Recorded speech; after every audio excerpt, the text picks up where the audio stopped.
Sir ನಿಮ್ಮ ಗೊಬ್ಬರ ಬ್ಯಾಸ್ಗ್ಯಾಗ ಬಳಸ್ಬೋದ್ರಿ? ಹಂಗೇನಾರ ಹಾಕು ಕೈಲಿ ಒಂದು ಸ್ವಲ್ಪ ಹೆಚ್ಚಿಗೆ ಬಿದ್ರೆ ಬೆಳಿಗ್ಗೆ ಏನಾರ ತೊಂದರೆ ಆಗ್ತೈತೇನ್ರಿ? ಮತ್ತು ನಿಮ್ಮ ಗೊಬ್ಬರ ಹಾಕಿದ ಕೂಡಲೇ ನೀರು ಬಿಡ್ಬೇಕೇನ್ರಿ?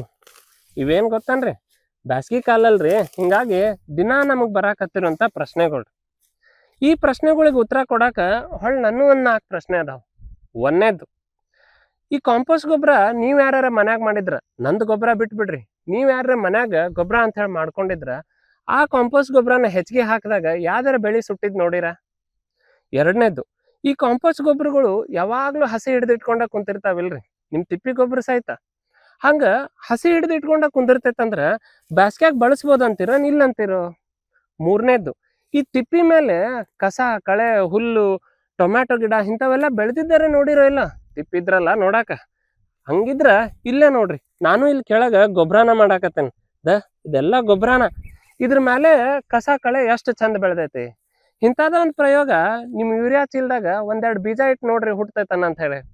ನಾಲ್ಕನೇದು, ಫುಲ್ ಅಂಡ್ ಫೈನಲ್ ಶಾಟ್, ಒಂದ್ ಸ್ವಲ್ಪ ನೀರ್ ಕಮ್ಮಿ ಆಗೈತಂದ್ರ ಅಥವಾ ಒಂದೆರಡು ಕಾಳು ಗೊಬ್ಬರ ಹೆಚ್ಚಿಗೆ ಬಿದ್ದೈತಂದ್ರ ಅದು ಬೆಳಿನೇ ಸುಡ್ತೈತೆ ಅನ್ನೋದಾದ್ರ ಅದಕ್ಕೆ ಗೊಬ್ಬರ ಅಂತಾರೆ ಹೆಂಗ್ ಕರಿಯೋದು?